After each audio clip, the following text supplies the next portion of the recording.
Oui, je pense que en politique, vous savez, la réalité d'aujourd'hui n'est pas celle de demain. Donc, ma décision ou la décision de notre parti procède d'une analyse de la situation et puis de circonstances externes qui sont venues aussi sous forme de conseils ou sous forme en tout cas, de recommandations. Nous avons bien entendu entamé, comme tous les autres partis, le processus de parrainage qui se déroule très bien. Nous avons atteint largement l'objectif que nous étions fixé, ce qui a été en tout cas recommandé par la loi, c'est-à-dire entre 0,8% et 1%. Nous avons aussi pu réunir Vous avez réussi à avoir le minimum de parrainage requis? Ah oui, absolument. Nous avons pu avoir le nombre requis. Nous avons aussi pu avoir, parce qu'il faut d'abord avoir le nombre, mais aussi dans une répartition géographique bien déterminée, c'est-à-dire sur au moins 7 régions. Donc nous avons pu avoir le nombre requis dans plusieurs... Vous en avez récolté combien, les parrainages? On est au-delà de 70 000. Donc je pense que nous n'avons pas voulu... Et vous ne vous présentez pas à la présidentielle? Vexer dans l'excès. Oui, tout à fait. Bon, d'abord, je vais répondre à votre question. Donc je pense que nous avons fait une analyse de la situation. Parce que si nous allons aux élections, c'est pour gagner et non pas y jouer les seconds rôles. Nous avons évalué l'implantation de notre parti. Nous avons entre-temps créé une coalition qui nous soutenait. Donc nous avons analysé tout cela avec tout ce que cela comporte en termes d'utilisation de moyens financiers, de moyens matériels, d'implantation effective de notre parti dans les différentes régions. Nous avons jugé nos forces et nos faiblesses et nous avons décidé de différer nos ambitions pour les 5 années qui viennent. Ça ne veut pas dire que nous avons renoncé à être président du Sénégal. Vous dites on ne va pas gagner cette élection présidentielle. On dit qu'on ne va pas gagner. On est à 86%, à 80 jours de l'élection présidentielle. Nous sommes sûrs que nous n'étions pas prêts. Et qui plus est, nous avons eu plusieurs fois la main tendue du président Macky Sall à travers sa coalition. Cela ne date pas d'aujourd'hui, ça date de 2012. Nous avons donc attendu au dernier moment pour...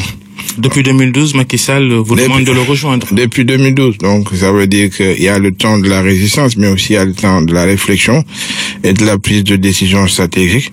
Nous ne sommes pas venus pour quémander des postes, nous sommes venus pour nous battre à un moment, parce que nous avons pu aider ce qu'un homme. On est quand même... Et tout ça sur le dos de l'opinion des électeurs? Le dos des électeurs? Non. Oui. Non, mais du tout. Vous dites qu'il y a le temps de la résistance, après le temps des réflexions stratégiques et des décisions à prendre finalement. Oui, absolument. Donc, je pense que nous sommes dans un processus politique. Nous sommes des hommes politiques. Un homme politique, quelquefois, on est appelé à prendre des décisions difficiles et très dures. C'est toujours facile pour moi-même, c'est moi le principal concerné. J'étais le candidat. Mais à l'analyse de la situation, et puis j'ai reçu aussi... Vous, le radical de toutes ces années contre Macky Sall, qu'il soutenait maintenant?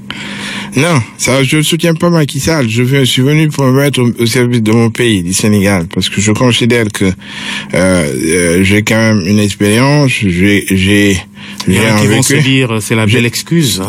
J'ai un vécu. Non, mais ils vont le dire. Mais moi, je dis ce que je pense. Chacun peut dire ce qu'il pense. Je pense que nous sommes en démocratie.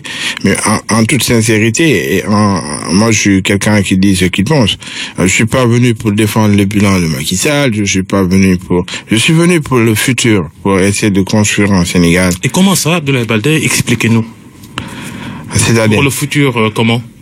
Mais je suis venu, d'abord, son mandat est finissant. Je suis pas venu donc réclamer un quelconque poste. Je suis venu pour être avec sa coalition, qui est une double coalition. Il y a la coalition Benno Bokk Yakaar, dans laquelle nous ne sommes pas. Et il y a la grande coalition de la majorité présidentielle, c'est dans celle-là que nous sommes.